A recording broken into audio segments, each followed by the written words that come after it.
ನಮಸ್ತೆ. ಓದ್ತಾ ಇರುವಂತಹ ಪುಸ್ತಕದ ಹೆಸರು ಮ್ಯಾನೇಜ್ಮೆಂಟ್ ಭಗವದ್ಗೀತೆ ಯಶಸ್ಸಿಗೆ ಕೃಷ್ಣನ ಸೂತ್ರಗಳು. ಬರ್ದಿರೋದು ಮಹಾಬಲ ಸೀತಾಳಭಾವಿ ಸರ್. ಬನ್ನಿ ನಮ್ಮ ಹೊಸ ಚಾಪ್ಟರ್ನ ಓದೋಣ. ಚಾಪ್ಟರ್ನ ಹೆಸರು ಎಲೆ ಮುಚ್ಚಿಕೊಂಡ ದುರ್ಯೋಧನ. ಎಲ್ಲಿ ಮುಚ್ಚಿಕೊಂಡ ದುರ್ಯೋಧನ ಅಲ್ಲ, ಎಲೆ ಮುಚ್ಚಿಕೊಂಡ ದುರ್ಯೋಧನ. ಈ ಕತೆ ಕೇಳಿದಿರಾ? ದುರ್ಯೋಧನ ಎಲೆ ಮುಚ್ಕೊಂಡ ಅಂದ್ರೆ ಎಲೆ ಲೀವ್ಸ್ ಮುಚ್ಕೊಂಡ. ಹೇಗ್ ಮುಚ್ಕೊಂಡ, ಯಾಕೆ ಮುಚ್ಕೊಂಡ, ಅದರಿಂದ ಏನಾಯ್ತು ಅಂತ ನೋಡೋಣ. ದುರ್ಯೋಧನನ ತಾಯಿ ಗಾಂಧಾರಿ. ಓಕೆ, ಸ್ಟೋರಿ ಹಾಗೆ ಹೇಳ್ಬಿಡ್ತೀನಿ ನೋಡಿ, ತುಂಬಾ ಶಾರ್ಟ್ ಆಗಿ ಹೇಳ್ತೀನಿ ಇವತ್ತಿನ ಚಾಪ್ಟರ್. ದುರ್ಯೋಧನನ ತಾಯಿ ಗಾಂಧಾರಿ.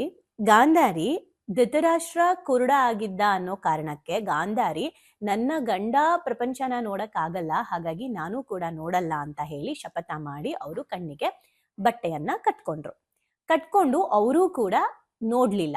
ಇದರಲ್ಲಿ ದುರ್ಯೋಧನ ಮತ್ತೆ ಕೌರವರನ್ನ ಬೆಳೆಸೋದ್ರಲ್ಲಿ ಧೃತರಾಷ್ಟ್ರನ ತಪ್ಪು ಎಷ್ಟು ಇದೆಯೋ, ಮೋಹ, ಗಾಂಧಾರಿಯ ತಪ್ಪು ಅಷ್ಟೇ ಇದೆ. ಯಾಕಂದ್ರೆ ತಂದೆಗೆ ಕಾಣ್ತಾ ಇಲ್ಲ, ತಂದೆ ಜವಾಬ್ದಾರಿ ತಗೊಳ್ಳಲ್ಲ ಅನ್ಬಿಟ್ಟು ತಾಯಿನೂ ಹಾಗೆ ಆಗ್ಬಿಟ್ರೆ ಮಕ್ಕಳ ಕತೆ ಏನಾಗ್ಬೇಕು? ಇವತ್ತು ಎಷ್ಟೋ ಜನ ನಾವು ಮನೆಗಳಲ್ಲಿ ಏನ್ ಮಾಡ್ತಿರ್ತೀವಿ ಹೇಳಿ, ನಿಮ್ಮಪ್ಪ ರೆಸ್ಪಾನ್ಸಿಬಿಲಿಟಿ ತಗೋತಾ ಇಲ್ಲ, ನಿಮ್ಮಪ್ಪ ಅದನ್ನ ಮಾಡ್ತಾ ಇಲ್ಲ, ನಿಮ್ಮಪ್ಪ ಇದನ್ನ ಮಾಡ್ತಾ ಇಲ್ಲ ಅಂತ ಅನ್ಕೊಂಡು ಎಷ್ಟೋ ಜನ ಹೆಣ್ಮಕ್ಳು ಕೂಡ ನಾನು ಮಾಡಲ್ಲ ಅಂತ ಹೇಳಿ ಕೂತಿರೋದು ಉದಾಹರಣೆ ಇದೆ. ಹಾಗೆ ಗಂಡ ಏನು ಮಾಡ್ತಾ ಇಲ್ಲ ಅಂದ್ರೂ ಪರವಾಗಿಲ್ಲ, ನನ್ನ ಮಕ್ಕಳನ್ನಾದ್ರೂ ನಾನು ಚೆನ್ನಾಗಿ ಬೆಳೆಸ್ಬೇಕು ಅಂತ ವೈಯಕ್ತಿಕವಾಗಿ ಸ್ವಾವಲಂಬಿಯಾಗಿ ನಿರ್ಧಾರ ತಗೊಂಡು ಮಾಡ್ತಾ ಇರೋಂತಹ ಹೆಣ್ಮಕ್ಳು ಇದ್ದಾರೆ.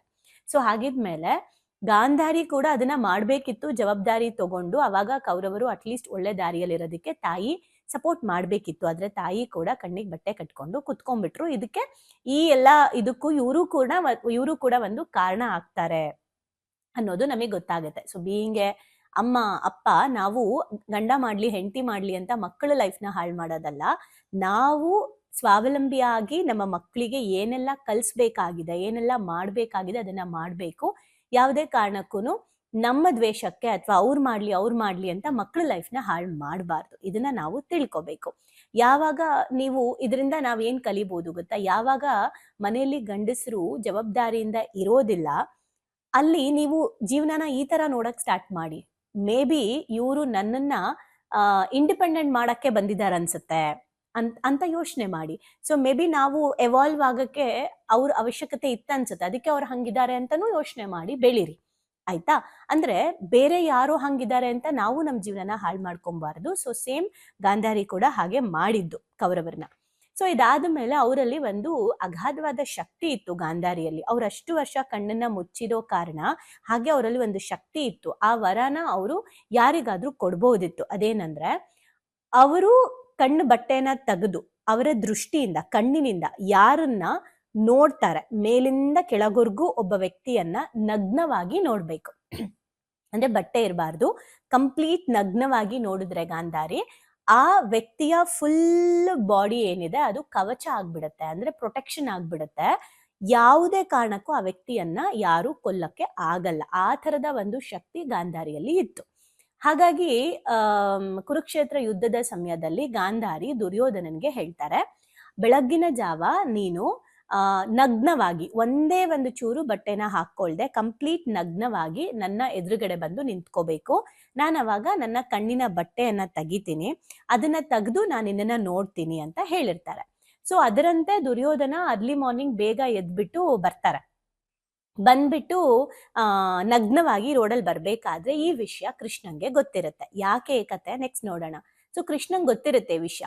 ಸೊ ದುರ್ಯೋಧನ ಬರ್ಬೇಕಾದ್ರೆ ಏನ್ ಮಾಡ್ತಾರೆ, ಕೃಷ್ಣ, ಇಷ್ಟು ದೊಡ್ಡದಾಗಿ ಬೆಳೆದಿರೋ ಅಂತಹ ಗಂಡಸು ನೀನು, ವಯಸ್ಸಾಗಿರೋ ತಾಯಿ ಮುಂದೆ ನೀನು ಈ ತರ ಪೂರ್ತಿ ಬಟ್ಟೆನೇ ಇಲ್ದೆ ಹೋಗಿ ನಿಂತ್ಕೊಳ್ಳೋದು ಸರಿನಾ? ಇದು ನಿನಗೆ ಸರಿ ಅನ್ಸತ್ತಾ? ತಾಯಿ ಮುಂದೆ ಈ ತರ ನಿಂತ್ಕೊಳ್ತಾರ ಯಾರಾದ್ರೂ ಅಂತ ಹೇಳಿ ಅವರು ಹೇಳ್ತಾರೆ. ದುರ್ಯೋಧನನ್ಗೂ ಬೇಜಾರಾಗುತ್ತೆ, ಒಂಥರ ಹಿಟ್ಟಾದಂಗಾಗುತ್ತೆ. ಅಹಂಕಾರ ಅಥವಾ ಅಜ್ಞಾನವನ್ನ ಹೆಂಗೆ ನಾವು ಸುಲಭವಾಗಿ ಮ್ಯಾನಿಪುಲೇಟ್ ಮಾಡ್ಬೋದು ಅಂತ ಇಲ್ಲಿ ನೋಡಿ. ದುರ್ಯೋಧನಂತರ ನಮಗೂ ಅಹಂಕಾರ ಅಜ್ಞಾನ ಇದ್ರೆ ಯಾರು ಏನ್ ಹೇಳ್ತಾರೆ ಅದಕ್ಕೆಲ್ಲ ಮ್ಯಾನಿಪುಲೇಟ್ ಆಗ್ಬಿಡ್ತೀವಿ. ಆದ್ರೆ ನಮ್ಮ ಉದ್ದೇಶ ಏನು, ಯಾಕೆ ಹಂಗ ಹೋಗ್ತಾ ಇದೀವಿ ಅನ್ನೋ ಜ್ಞಾನ ದುರ್ಯೋಧನನ್ಗೆ ಇದ್ದಿದ್ರೆ ಹಂಗಾಗ್ತಿರ್ಲಿಲ್ಲ. ಸೊ ತಕ್ಷಣ ದುರ್ಯೋಧನ ಮ್ಯಾನಿಪುಲೇಟ್ ಆಗ್ಬಿಟ್ಟು ಏನ್ ಮಾಡ್ತಾರೆ, ಎಲೆ ಮುಚ್ಚಿಕೊಂಡ ದುರ್ಯೋಧನ, ಎಲೆಗಳನ್ನೆಲ್ಲ ತಗೊಂಡು ಅವ್ರು ಏನ್ ಮಾಡ್ತಾರೆ, ಸೊಂಟಕ್ಕೆ ಕಟ್ಕೊಂಡ್ಬಿಡ್ತಾರೆ. ಅಂದ್ರೆ ಅವರು ಪ್ರೈವೇಟ್ ಪಾರ್ಟ್ನ ನೋಡ್ಬಾರ್ದು ನನ್ನ ತಾಯಿ ಅಂತ ಮುಚ್ಚಿಬಿಡ್ತಾರೆ. ಸೊ ಗಾಂಧಾರಿ ಹತ್ರ ಹೋಗಿ ನಿಂತ್ಕೊಂಡು, ಅಮ್ಮ ನಾ ಬಂದಿದ್ದೀನಿ ಅಂದಾಗ ಗಾಂಧಾರಿ ಕಣ್ಣಿನ ಪಟ್ಟಿಯನ್ನ ಬಿಚ್ಚಿದಾಗ ಮೇಲಿಂದ ಕೆಳವರೆಗೂ ನೋಡ್ಬೇಕಾದ್ರೆ ಅವರ ಒಂದು ತೊಡೆ ಭಾಗದಿಂದ ಅಂದ್ರೆ ಪ್ರೈವೇಟ್ ಪಾರ್ಟಿಂದ ತೊಡೆ ತನಕ ಅದು ಕಂಪ್ಲೀಟ್ಲಿ ಕ್ಲೋಸ್ಡ್ ಆಗಿರುತ್ತೆ, ಅಂದ್ರೆ ಎಲೆ ಮುಚ್ಚಿಬಿಟ್ಟಿರುತ್ತೆ. ತಕ್ಷಣ ಗಾಂಧಾರಿ ಹೇಳ್ತಾರೆ, ನೀನು ಹೇಳಿದ್ದೆ ನಾನು ನಿನ್ಗೆ ಹಿಂಗ್ ಬರ್ಬೇಕು ಅಂತ, ನೀನ್ ಅಲ್ಲಿ ಎಲೆ ಮುಚ್ಕೊಂಡ್ ಬಂದಿದ್ಯಾ, ಸೊ ಆಯ್ತು, ನಿನ್ ಇಡೀ ದೇಹ ಕವಚ ಆಗಿದೆ, ಆದ್ರೆ ನಿನ್ನ ಪ್ರಾಣ ನಿನ್ನ ತೊಡೆಯಲ್ಲಿ ಹೋಗೋ ಸಾಧ್ಯತೆ ಇದೆ ಅಂದ್ರೆ ಅಲ್ಲಿ ನೋಡಕ್ ಆಗಲ್ಲ ಅವಳಿಗೆ, ಸೊ ಆ ಜಾಗ ಶೀಲ್ಡ್ ಆಗಿಲ್ಲ, ಪ್ರೊಟೆಕ್ಷನ್ ಆಗಿಲ್ಲ ಅಂತ ಗಾಂಧಾರಿ ಹೇಳ್ತಾರೆ. ಇದನ್ನ ಬಳಸ್ಕೊಂಡು ಭೀಮನಿಗೆ ಕೃಷ್ಣ ದುರ್ಯೋಧನನ ತೊಡೆ ನೀನು ಹೊಡಿ, ಸೊ ನಿನ್ನ ಗದೆಯಿಂದ ಅವನ ತೊಡೆಗೆ ಹೊಡಿ ಅಂತ ಹೇಳ್ತಾರೆ. ಅಂದ್ರೆ ಅದ್ರ ಅರ್ಥ ಏನು ಅಂತಂದ್ರೆ ಅವನ ಸಾವು ತೊಡೆಯಲ್ಲಿದೆ ಅಂತ ಹೇಳಿ. ಇಲ್ಲಿ ಏನ್ ತಿಳ್ಕೊಬೇಕು, ಎರಡು ನೋಡ್ಬೇಕು. ಮೊದಲನೇದು, ಯಾರಾದ್ರೂ ನಮಗೆ ಏನಾದ್ರೂ ಹೇಳಕ್ ಬಂದಾಗ ನಾವು ಉದ್ದೇಶ ಏನಿದೆ ಅನ್ನೋದ್ರ ಮೇಲೆ ಸ್ಪಷ್ಟವಾಗಿ ನಾವು ಸ್ಪಷ್ಟತೆ ಇದ್ರೆ ನಾವು ಮ್ಯಾನಿಪುಲೇಟ್ ಆಗಬಾರ್ದು, ಮೊದಲನೇದು. ಎರಡನೇದು, ಕೃಷ್ಣನ ಚತುರತೆ ದೂರದೃಷ್ಟಿ ಎಷ್ಟಿತ್ತು ಅಂತ ನೋಡಿ. ಅಂದ್ರೆ ಏನೋ ಈಗ ಕುರುಕ್ಷೇತ್ರ ಯುದ್ಧ ನಡೀತಿದೆ, ನಾಳೆ ಯುದ್ಧ ಅಲ್ವಾ, ನಾಳೆ ನೋಡ್ಕೊಳ್ಳೋಣ ಅಂತ ಎಲ್ರೂ ನಾಳೆ ಯುದ್ಧ ಸಮಯಕ್ಕೆ ಬರೋದಾದ್ರೆ ಕೃಷ್ಣ ಪ್ರತಿ ಕ್ಷಣ ನೆಕ್ಸ್ಟ್ ಏನಾಗುತ್ತೆ, ನೆಕ್ಸ್ಟ್ ಕ್ಷಣದಲ್ಲಿ ಏನಾಗುತ್ತೆ, ದುರ್ಯೋಧನ ಏನ್ ಯೋಚನೆ ಮಾಡ್ತಾ ಇದ್ದಾರೆ, ಭೀಷ್ಮ ಏನ್ ಯೋಚನೆ ಮಾಡ್ತಿದ್ದಾರೆ, ಕರ್ಣ ಏನ್ ಯೋಚನೆ ಮಾಡ್ತಾ ಇದ್ದಾರೆ, ಕರ್ಣನ ಸೋಲ್ಸಕ್ಕೆ ಏನ್ ಮಾಡ್ಬೇಕು, ಭೀಷ್ಮನ್ ಸೋಲ್ಸಕ್ಕೆ ಏನ್ ಮಾಡ್ಬೇಕು, ಏನು ದುರ್ಯೋಧನನ್ ಸೋಲ್ಸಕ್ಕೆ ಏನ್ ಮಾಡ್ಬೇಕು, ಯಾರಿಂದ ಏನ್ ಮಾಡ್ಬೇಕು, ಯಾರಿಂದ ಏನ್ ಮಾಡಿಸ್ಬೇಕು, ಈ ಕ್ಷಣನೂ ಅವ್ರು ಯೋಚನೆ ಮಾಡೋದ್ರಿಂದ ಅವರು ಅವೇರ್ ಆಗಿದ್ರು, ಪ್ರಜ್ಞೆ ಇತ್ತು ಕೃಷ್ಣಂಗೆ. ಹಾಗಾಗಿ ಏನೇ ನಡೆದ್ರು ಅವ್ರಿಗೆ ಅದು ಸೂಚನೆ ಸಿಗ್ತಾ ಇತ್ತು. ಅಂದ್ರೆ ನಾವು ಕೂಡ ನಮ್ಮ ಜೀವನದಲ್ಲಿ, ಅದಕ್ಕೆ ದೊಡ್ಡವರೆಲ್ಲ ಒಂದ್ ಮಾತು ಹೇಳ್ತಾ ಇದ್ರು ಗೊತ್ತಾ, ಮೈಯೆಲ್ಲ ಕಣ್ಣಾಗಿರ್ಬೇಕಪ್ಪ ಈ ಜಗತ್ತಲ್ಲಿ ಅಂತ ಅಲ್ವಾ. ಮೈಯೆಲ್ಲ ಕಣ್ಣಾಗಿರ್ಬೇಕು ಅನ್ನೋ ಅರ್ಥನೇ ನಾವು ಪ್ರಜ್ಞಾಪೂರ್ವಕವಾಗಿರ್ಬೇಕು, ಅವೇರ್ ಆಗಿರ್ಬೇಕು. ಅಂದ್ರೆ ನಾವೇನ್ ಮಾಡ್ತಾ ಇದೀವಿ, ಏನ್ ಕೊಡ್ತಾ ಇದೀವಿ, ಯಾರ ಜೊತೆಲಿದೀವಿ, ಏನ್ ಕೇಳ್ತಾ ಇದೀವಿ, ಸೂಕ್ಷ್ಮಗಳನ್ನ ಅಟ್ರಾಕ್ಟ್ ಮಾಡುವಂತಹ ಪ್ರಜ್ಞೆ ನಮ್ಮಲ್ಲಿ ಬೆಳೆಸ್ಕೋಬೇಕು. ಸೊ ಆಗ ನಮಗೆ ಬ್ರಹ್ಮಾಂಡದ ಎಲ್ಲ ಸೂಚನೆಗಳು ಗೊತ್ತಾಗುತ್ತೆ.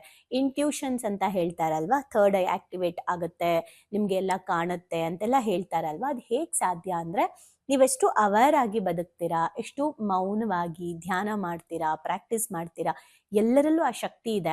ಬಟ್ ಕಾನ್ಷಿಯಸ್ನೆಸ್ ಡೆವಲಪ್ ಮಾಡ್ಕೊಳ್ಳೋದು ಹೇಗೆ ಅಂತಂದ್ರೆ ನಾವು ಸೂಕ್ಷ್ಮವಾಗಿರ್ಬೇಕು. ಅಂದ್ರೆ ಹೇಗೆ ಕೃಷ್ಣ ಒಂದು ಕೆಲಸ ಅಂತ ಬಂದಾಗ ಅದ್ರದ್ದು 365 ಡಿಗ್ರಿ ಆಂಗಲ್ ಅಲ್ಲೂ ಅವ್ರು ನೋಡ್ತಾ ಇದ್ರು, ಹಾಗೆ ನಾವು ನಮ್ಮ ಜೀವನದಲ್ಲಿ ಯಾವುದೇ ಪ್ರಾಬ್ಲಮ್, ಫೈನಾನ್ಷಿಯಲ್ ಪ್ರಾಬ್ಲಮ್ ಆಗಿರ್ಬೋದು, ಸಂಬಂಧಗಳ ಪ್ರಾಬ್ಲಮ್ ಆಗಿರ್ಬೋದು, ಆರೋಗ್ಯದ ಪ್ರಾಬ್ಲಮ್ ಆಗಿರ್ಬೋದು, ಆ ಪ್ರಾಬ್ಲಮ್ನ ಯಾವ ರೀತಿ ನಾವು ಕ್ಲಿಯರ್ ಮಾಡ್ಕೊಳ್ಳೋದು, ಇದ್ರ ಮೂಲ ಏನು, ಯಾವ ಥರ ಅದನ್ನ ತೆಗಿಬೇಕು ಅಂತ 365 ಡಿಗ್ರಿ ಯೋಚನೆ ಮಾಡಬೇಕು. ಹಾಗೆ ನಾವು ಯಾವುದಾದ್ರೂ ಒಂದು ಕೆಲಸ ಮಾಡ್ತಾ ಇದ್ದೀವಿ, ಒಂದು ಮದುವೆ ಆಗ್ತಾ ಇದ್ದೀವಿ ಅಂದ್ರೂ ಕೂಡ ಒಂದ್ಸಲ ದೂರದೃಷ್ಟಿಯನ್ನ ನೋಡಬೇಕು. ಒಬ್ಬ ನಾಯಕನಿಗೆ ಇರಬೇಕಾದಂತಹ ಮೂಲ ಒಂದು ಗುಣನೇ ಅದು ದೂರದೃಷ್ಟಿ. ಅಂದ್ರೆ ಲಾಂಗ್ ಟರ್ಮ್ ವಿಷನ್ ಇರಬೇಕು, ಅವ್ರಿಗೆ ದೂರದೃಷ್ಟಿ ಇರಬೇಕು. ನಮ್ಮ ಲೈಫಲ್ಲೂ ನಾವು ಒಂದು ಒಳ್ಳೆ ರೀತಿಯಾದ ಲೈಫ್ ಲೀಡ್ ಮಾಡಬೇಕು ಅಂದ್ರೆ ನಾವು ದೂರದೃಷ್ಟಿ ಇಟ್ಕೋಬೇಕು. ಯಾಕಂದ್ರೆ ನಾವೊಂದು ಮನೆ ತಗೋತಾ ಇದ್ದೀವಿ, ಒಂದು ಕಾರ್ ತಗೋತಾ ಇದ್ದೀವಿ, ಮದುವೆ ಆಗ್ತಾ ಇದ್ದೀವಿ ಅಂದ್ರೂ ಸಹ ಇದನ್ನ ಯಾಕೆ ತಗೊಳ್ತಾ ಇದ್ದೀನಿ, ಇದರಿಂದ ನಂಗೆ ಏನು ಪ್ರಯೋಜನ, ಇದರಿಂದ ನಂಗೆ ಏನು ಒಳ್ಳೇದಾಗತ್ತೆ, ಇದು ಹೇಗಿರ್ಬೇಕು, ಎಲ್ಲವೂ ನಾವು ಯೋಚನೆ ಮಾಡಬೇಕು, ಎಲ್ಲವನ್ನೂ ನಾವು ಕರೆಕ್ಟಾಗಿ ತಿಳ್ಕೋಬೇಕು. ಅವಾಗ ಮಾತ್ರ ನಮ್ಮ ಲೈಫಲ್ಲಿ ನಾವು ಅವೇರ್ ಆಗಿ ಬದುಕೋದಕ್ಕೆ, ದೂರದೃಷ್ಟಿಯನ್ನ ಇಟ್ಕೊಂಡು ನಾವು ಸರಿಯಾಗಿ ಲೈಫ್ ಲೀಡ್ ಮಾಡೋದಕ್ಕೆ ಹೆಲ್ಪ್ ಆಗುತ್ತೆ. ಹಾಗಾಗಿ ಒಬ್ಬ ನಾಯಕನಿಗೆ ದೂರದೃಷ್ಟಿ ತುಂಬಾ ಇಂಪಾರ್ಟೆಂಟು. ಕೃಷ್ಣಂಗೆ ಅದು ಇದ್ದಿದ್ದಕ್ಕೆ, ಆ ಪ್ರಜ್ಞೆ ಇದ್ದಿದ್ದಕ್ಕೆ ಎಲ್ಲೇನ್ ನಡೆದ್ರು ಗೊತ್ತಾಗ್ತಾ ಇತ್ತು. ಗಾಂಧಾರಿ ದುರ್ಯೋಧನಂಗೆ ಹೇಳಿದ್ ಗೊತ್ತಾಯ್ತು. ಸೊ ದುರ್ಯೋಧನಂಗೆ ಏನ್ ಮಾಡ್ಬೇಕು ಅಂತ ಗೊತ್ತಾಯ್ತು. ಅವನಿಗೆ ಈಗೋ ಹಿಟ್ ಮಾಡ್ಬೇಕು, ಹರ್ಟ್ ಮಾಡ್ಬೇಕು, ಆಗ ಅವನು ಮ್ಯಾನಿಪುಲೇಟ್ ಆಗ್ತಾನೆ ಅಂತಾನೂ ಗೊತ್ತಿತ್ತು. ದುರ್ಯೋಧನನ ವೀಕ್ನೆಸ್ ಗೊತ್ತಿತ್ತು.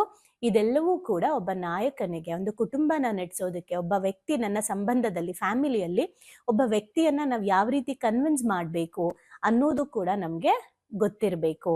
ಸುಮ್ಮನೆ ಕಿಚ್ಚಾಡಿ, ಜಗಳ ಆಡಿ, ಕೂಗಾಡಿ ಅಲ್ಲ. ಯಾವ್ಯಾವ ಸಮಯದಲ್ಲಿ ಯಾವ್ಯಾವ ತರ ಯಾರ್ಯಾರಿಗೆ ಹೇಗೆ ಅರ್ಥ ಮಾಡಿಸ್ಬೇಕು, ಹೇಗೆ ಮಾಡಬೇಕು ಅನ್ನೋ ಪ್ರಜ್ಞೆ ನಾವು ಬೆಳೆಸ್ಕೊಬೇಕು. ಇದಿಷ್ಟು ಈ ಕಥೆಯಲ್ಲಿ ನಾವು ತಿಳ್ಕೊಬೋದು. ನಿಮ್ಮ ಲೈಫಲ್ಲಿ ಈ ಥರ ಅವೇರ್ ಆಗಿದ್ದಾಗ ನಿಮಗೆ ಎಷ್ಟೊಂದು ಸೂಚನೆಗಳು ನಿಮಗೆ ಸಿಕ್ಕಿದೆ, ಅದರಿಂದ ನೀವೆಷ್ಟು ಬರುವಂತಹ ಸಮಸ್ಯೆಗಳನ್ನು ನೀವು ಅವಾಯ್ಡ್ ಮಾಡ್ಕೊಂಡಿದ್ದೀರಾ. ಯಾವುದಾದ್ರೂ ನಿಮ್ಮ ಜೀವನದಲ್ಲಿ ಈ ಥರ ನಡೆದಿದ್ರೆ ಕಮೆಂಟ್ ಮಾಡಿ. ಹಾಗೆ ದುರ್ಯೋಧನನ್ ಥರ ನೀವು ಕೂಡ ಮ್ಯಾಮ್ ಒಂದೊಳ್ಳೆ ಕೆಲಸ ಮಾಡೋಕ್ಕೆ ಹೋಗ್ತಾ ಇದ್ದೆ, ಯಾರೋ ಮ್ಯಾನಿಪುಲೇಟ್ ಮಾಡಿ ಅದನ್ನು ನಾನು ಮಿಸ್ ಮಾಡ್ಕೊಂಡ್ಬಿಟ್ಟೆ, ಅವತ್ತೇ ನಾನು ಇದನ್ನು ಮಾಡಿದಿದ್ರೆ ಚೆನ್ನಾಗಿರ್ತಿತ್ತು, ಯಾರ ಮಾತೋ ಕೇಳಿ ನಾನು ಹಾಳಾಗೋದೆ ಅಂತ ಅಂದರೆ ಅದನ್ನು ಕೂಡ ಶೇರ್ ಮಾಡಿ. ಬಿಕಾಸ್ ನಿಮ್ಮ ಅನಿಸಿಕೆ ಅಭಿಪ್ರಾಯಗಳು ಬೇರೆಯವ್ರಿಗೂ ಕೂಡ ಒಂದು ರೀತಿ ಲರ್ನಿಂಗ್ ಆಗ್ಬೋದು. Thank you. ಭಾವನೆಗಳಿಗೊಂದು ಶಾಲೆಗೆ ಬಂದು ತುಂಬಾ ಖುಷಿ ಆಯ್ತು. ಲೈಫಲ್ಲಿ ತುಂಬಾ ಅಂದ್ರೆ ತುಂಬಾ ಕ್ಲಾರಿಟಿ ಬಂದಿದೆ. ತುಂಬಾನೇ ಬದಲಾವಣೆ ಆಗಿದೆ. ನಂಗೆ ತುಂಬಾ ಖುಷಿ ಇದೆ ನಾನು ಇಲ್ಲಿಗೆ ಬಂದಿರೋದು. ನನಗೆ ತುಂಬಾ ಖುಷಿ ಆಗ್ತದೆ. ಪ್ರತಿಯೊಂದಕ್ಕೂ ಸ್ಫೂರ್ತಿ ಸಿಕ್ಕಿದೆ, ನೆಮ್ಮದಿ ಸಿಕ್ಕಿದೆ. ಒನ್ ವರ್ಡ್ ಅಲ್ಲಿ ಹೇಳ್ಬೇಕಂದ್ರೆ ಇಟ್ ಈಸ್ ಅಲ್ಟಿಮೇಟ್. ಲೈಫ್ ತುಂಬ ಕಾಂಪ್ಲಿಕೇಟ್ ಅನ್ಕೊಂಡಿದ್ದೆ, ಬಟ್ ಈ ಕ್ಲಾಸಿಗೆ ಸೇರಿದ್ಮೇಲೆ ತುಂಬ ಈಸಿಯಾಗಿ ಅರ್ಥಪೂರ್ಣವಾಗಿ ಹೇಗೆ ಜೀವಿಸ್ಬೇಕು ಅನ್ನೋದು ಗೊತ್ತಾಯ್ತು. ಆಕ್ಚುಲ್ ಆಗಿ ನಂಗೆ ತುಂಬಾ ಖುಷಿ ಇದೆ ನಾನು ಇಲ್ಲಿಗೆ ಬಂದಿರೋದು. ಈ ಒಂದು ವರ್ಕ್ಶಾಪ್ ಬಂದಿರೋ ಉದ್ದೇಶ ಅಂದರೆ ತಾರಾ ಮೇಡಮು ಏನೇ ಕೊಟ್ಟರು ಒಂದು ಅದ್ಭುತವಾಗಿ ಸ್ಪೆಷಲ್ ಆಗಿ ಕೊಡ್ತಾರೆ ಅನ್ನೋ ನಂಬಿಕೆ ಇದೆ. ಈ ಒಂದು ವರ್ಕ್ಶಾಪಲ್ಲಿ ಇನ್ನೂ ಅದ್ಭುತವಾಗಿ ಸಿಗ್ತದೆ ಅಂತ ನಂಬ್ಕೊಂಡು ಬಂದಿದ್ದೀನಿ. ಖಂಡಿತ ಆಗುತ್ತೆ. ಡೈಲಿ ಹೊಸ ಹೊಸ ಟಾಪಿಕ್ ನಾವು ಡೈಲಿ ವೇಟ್ ಮಾಡ್ತಾ ಇರ್ತೀವಿ, ಇವತ್ತೇನು ಹೇಳ್ಕೊಡ್ತಾರೆ, ನಾಳೆ ಏನು ಹೇಳ್ಕೊಡ್ತಾರೆ ಅಂತೇಳಿ. ನಾನು ಎಲ್ಲರಿಗೂ ಹೇಳೋದಷ್ಟೇ, ಅವ್ರು ಕೊಡೋ ಎಲ್ಲ ಟಾಸ್ಕ್ನು ಚೆನ್ನಾಗಿ ಫಾಲೋ ಅಪ್ ಮಾಡಿದರೆ ನಿಮ್ಮ ಜೀವನ ಇನ್ನೂ ತುಂಬ ಚೆನ್ನಾಗಿರುತ್ತೆ. ಎಜುಕೇಶನ್ ಬಂದ್ಮೇಲೆ ನನ್ನ ಲೈಫ್ ಸೇವ್ ಆಯ್ತು ಅಂತಾನೆ ಹೇಳ್ಬೋದು. ಸೊ ಬಹಳನೇ ಖುಷಿ ಇದೆ. ನಮ್ಮನ್ನ ನಾವು ಟ್ರಾನ್ಸ್ಫಾರ್ಮ್ ಮಾಡ್ಕೊಂಡು ಈ ಹ್ಯಾಬಿಟ್ಸ್ ಎಲ್ಲ ನಾವು ಇನ್ಸ್ಟಾಲ್ ಮಾಡ್ಕೊಂಡ್ರೆ ನಮ್ಮ ಲೈಫ್ ಖಂಡಿತವಾಗ್ಲೂ ಸಕ್ಸಸ್ಫುಲ್ ಆಗುತ್ತೆ ಅಂತ ಅಂದ್ಬಿಟ್ಟು. ಸೊ ನಿಮ್ಮ ಲೈಫ್ ಚೇಂಜಿಂಗ್ ಟ್ರಾನ್ಸ್ಫಾರ್ಮೇಶನ್ ಅಂತ ಅಂದ್ರೆ ಇದಕ್ಕೆ ಎಮೋಜಿಮ್ is the most and main ಕಾರಣ ಅಂತಾನೆ ಹೇಳ್ತೀನಿ. ಎಕ್ಸ್ಪ್ರೆಸ್ ಮಾಡ್ಬೇಕಂದ್ರೆ ಒಂದು ವರ್ಡ್ ಅದು ಭಾಳ ಚಿಕ್ಕದಾಗತ್ತೆ. ಅದು ಏನಂತಂದ್ರೆ ಥ್ಯಾಂಕ್ ಯು ಅನ್ನೋಂಥ ವರ್ಡ್ ಮಾತ್ರ ನಾನು ಎಕ್ಸ್ಪ್ರೆಸ್ ಮಾಡ್ಬೋದು. ಒಂದೊಂದು ಸ್ಟೆಪ್ಪಲ್ಲೂ ನಾವು ಚೇಂಜ್ ಆಗ್ತಿದ್ದೀನಿ ಅನ್ನೋದು ತುಂಬ ನನಗೆ ಅಳವಡಿಕೆ ಆಗ್ತಿದೆ. ಮತ್ತು ಎಲ್ಲ ಸ್ಕೂಲು ಕಾಲೇಜ್ಗಳಲ್ಲೂ ಇದೊಂದು ಸಬ್ಜೆಕ್ಟ್ ಅಂತ ಇಡಬೇಕು ಮಕ್ಕಳಿಗೆ. ಎಲ್ರಿಗೂ ಯೂಸ್ ಆಗುವಂಥ ಕ್ಲಾಸ್ ಇದು, ಯೂನಿಕ್ ಆಗಿದೆ. ಇಮೋಜಿಮ್ ಟೀಮ್ಗೆ ಥ್ಯಾಂಕ್ ಯು. ಎಲ್ಲ ನಡೆಸ್ತಾ ಇರುವಂಥ ತಾರಾ ಮೇಡಮ್ಗೆ, ಸಂದೇಶ್ ಸರ್ಗೆ, ಜೊತೆಗೆ ಎಮೋಜಿಮ್ ಟೀಮ್ಗೆ thank you so much. So ಯಾರ್ಯಾರೆಲ್ಲ ಸೇರ್ಕೊಂಡಿಲ್ಲ ದಯವಿಟ್ಟು ಸೇರ್ಕೊಳ್ಳಿ. So it is very utilising.